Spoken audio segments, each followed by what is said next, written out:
Kemudian kita pun diperlihatkan dengan Menglu yang sedang berbincang dengan Shen Yuan. Di sana Menglu mengatakan, hanya karena agak telat, tidak perlu memaksakan diri seperti ini. Cepat minum terlebih dahulu. Shen Yuan mengerti akan hal itu, dan dia juga tahu, meski setelah latihan sekeras ini, angkanya nyaris tidak berubah, yaitu angka statistik dari berat badannya. Lemak tubuh cuma turun 0,2% saja. Bukan cuma itu, Shen Yuan juga tahu tugas kartu pengalaman selebriti tinggal setengah bulan lagi. Sepertinya dia harus mempercepat ritme latihannya itu. Shen Yuan kemudian mengatakan kepada Menglu mulai besok, dia akan tingkatkan intensitasnya. Pola makan juga harus diatur ulang, kenaikan beratnya masih terlalu lambat. Menglu mengerti akan hal itu, dan kemudian waktunya mereka untuk mandi. Shen Yuan telah selesai untuk mandi dan di sana, Menglu meminta sesuatu kepada Shen Yuan, dan Shen Yuan tahu pikir panjang, langsung mengabulkan itu. Menglu pun langsung menyantap hidangan begitu saja. Shen Yuan menikmati itu dengan sepenuh hati.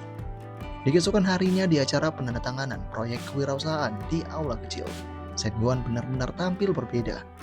Bu Li yang ada di sana pun kini berkata dalam hatinya, "Ini pertama kalinya aku melihatnya berpakaian resmi, benar-benar berbeda dari biasanya. Kontras tajam dibanding para pemimpin bucin itu." Saat ini, rekannya mengatakan kepada Bu Li itu, "Guru Li, kelasmu luar biasa, murid sekaya dan setampan ini. Kudengar banyak gadis di kampus mengincarnya. Apakah dia sudah punya seorang?" Bu Li pun kini tampak canggung di sana, dan dengan adanya hal ini membuat rekan pun mengerti akan satu hal, di mana kemungkinan si Bu Li ini menyukai akan muridnya itu. Bu Li pun kini mencoba untuk menyangkalnya, jangan bicara sembarangan. Namun rekan kini mengatakan, caramu menatapnya barusan bisa bikin gula meleleh. Sejujurnya kalian berdua cocok sekali. Cinta guru dan murid itu tidak terlalu mengejutkan. Saat ini, Shen Yuan benar-benar disambut dengan sangat meriah. Di sana, kepala sekolah mengatakan kepada mahasiswa Shen Yuan, terima kasih atas dukungan murah hatimu ini. Shen Yuan mengatakan, kepala sekolah Su, Anda terlalu memuji. Bagaimanapun juga aku tumbuh di studi internasional. Sudah sewajarnya aku memberi kembali ini. Kepala sekolah kembali mengatakan, selain proyek ini, sekolah akan meluncurkan inisiatif lain nanti. Jika cocok aku harap kau terus bekerja sama dengan kami. Shen Yuan mengerti akan hal itu. Dan kini, kepala sekolah juga mengatakan kepada para reporter itu untuk terus memfoto Shen Yuan itu. Tulis lebih banyak soal si Shen Yuan ini, karena mereka perlu untuk mengabadikan ini sebagai kebanggaan studi internasional. Shen Yuan benar-benar disambut hangat di tempat itu. Dan dengan segala yang terjadi membuat Shen Yuan berkata dalam hatinya, sepertinya kepala sekolah Su sedang menyiapkan jalan untukku ke depannya. Tapi, apakah dia benar-benar mengira aku semudah itu untuk dimanfaatkan? Kalau bukan karena tugas bergengsi yang terkait dengan sistem ini, dan kecantikan yang di kampus ada di tempat ini, aku tidak akan repot-repot investasi di basis ini. Kemudian ada percakapan antara Kepsek dan koleganya. Kepsek menanyakan apakah Shen Yuan sudah memegang posisi lain sekarang ini.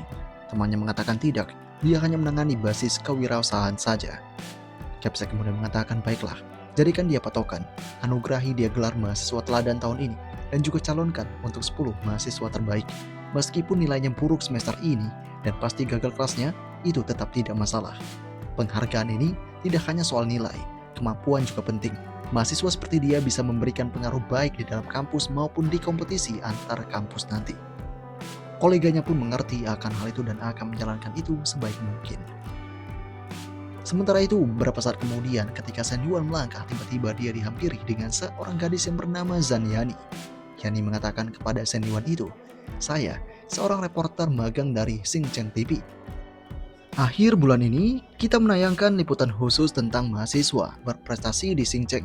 Aku ingin mengundangmu untuk ikut, apakah kamu tertarik?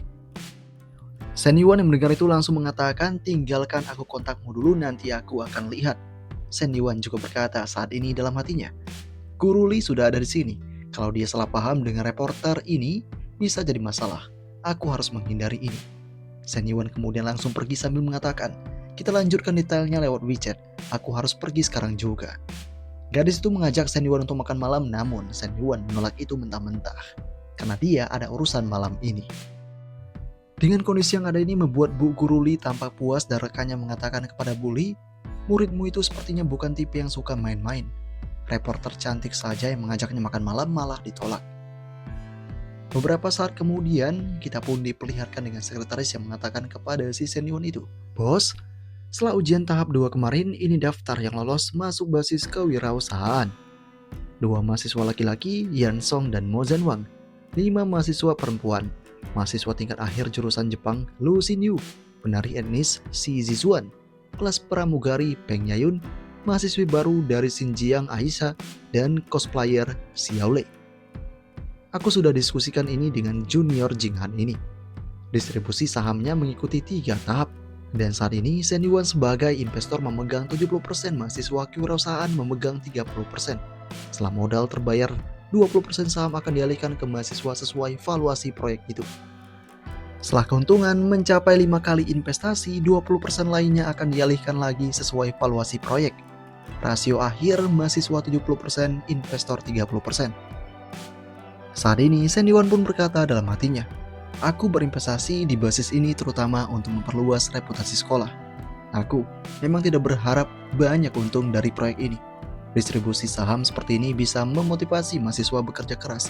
Itu sudah cukup. Dan yang paling penting memetik 5 bunga ini. Itu membunuh 2 burung dengan 1 batu." Kemudian Shen Yuan mengatakan kepada sekretarisnya, "Hari ini aku ada pertemuan dengan Lu Yinju itu dari jurusan Jepang." Sekretaris membenarkan hal itu dan akan memanggilnya sekarang juga. Sosok dari si Lu Xinyu datang begitu saja menyapa Shen Yuan itu. Dengan adanya hal ini, membuat Shen Yuan mulai terbayang akan kecantikan dari gadis ini. Dan ia mengatakan dalam hatinya, senior yang begitu anggun dan dewasa ini sulit menjaga emosi untuk tetap tenang. Kali ini perkenalan terjadi di antara mereka berdua. Shen Yuan kini langsung menyuruh senior untuk langsung duduk begitu saja dan berbincang sebentar. Shen Yuan mulai mengatakan kepada Lu Xinyu itu, "Rencana kewirausahaanmu adalah supermarket kampus, dan kau ingin nantinya berkembang keluar kampus jadi jaringan seperti Amazon." Hal itu pun dibenarkan oleh Lu Xinyu. Saat ini Shen Yuan mengatakan, "Lalu kenapa menurutmu Amazon bisa sesukses sekarang ini? Aku ingin mendengar pendapatmu itu." Lu mengatakan, "Menurutku, kuncinya bagi hasil. Bosnya mau memberikan karyawan sepotong kue, jadi reputasinya bagus. Menghadapi pesaing, mereka mengandalkan harga rendah, layanan bagus, dan tunjangan karyawan yang solid. 3 hal itu yang membunuh persaingan." Shen Yuan berkata dalam hatinya, "Ternyata senior ini sudah riset. Kasus ini bahkan dibahas di program EMBA Hong Kong. Tapi sekarang waktunya aku pamer sedikit." Shen Yuan mengatakan benar sekali itu. Tapi tidak hanya persaingan, namun juga manajemen layanan, budaya perusahaan, rantai pasokan, bahkan dukungan pemerintah. Mereka punya timing dan lingkungan yang sempurna, tapi menirunya di kota lain sangat sulit. Tapi idemu berani juga, kita bisa coba pelan-pelan. Dan ngomong-ngomong, karena kau belajar bahasa Jepang, kenapa tidak mempertimbangkan menjadi penerjemah perusahaan asing? Lu kemudian mengatakan, "Sebenarnya orang tuaku yang memilihkan jurusan ini. Mereka bekerja di perusahaan Jepang. Dulu aku belum mengerti, jadi aku ikut saja." Shen Yuan menanyakan bagaimana bahasa Jepang sekarang yang dimiliki oleh Lu ini. Lu mengatakan jika itu cukup bagus, dia mendapatkan JLPT, JTS dan juga lulus ujian kemampuan bahasa Jepang tingkat lanjut. Dan Lu bisa berkomunikasi layaknya orang Jepang asli. Untuk percakapan sehari-hari itu tidaklah masalah. Shen Yuan mentawakan hal ini kemudian berkata dalam hatinya, "Sempurna.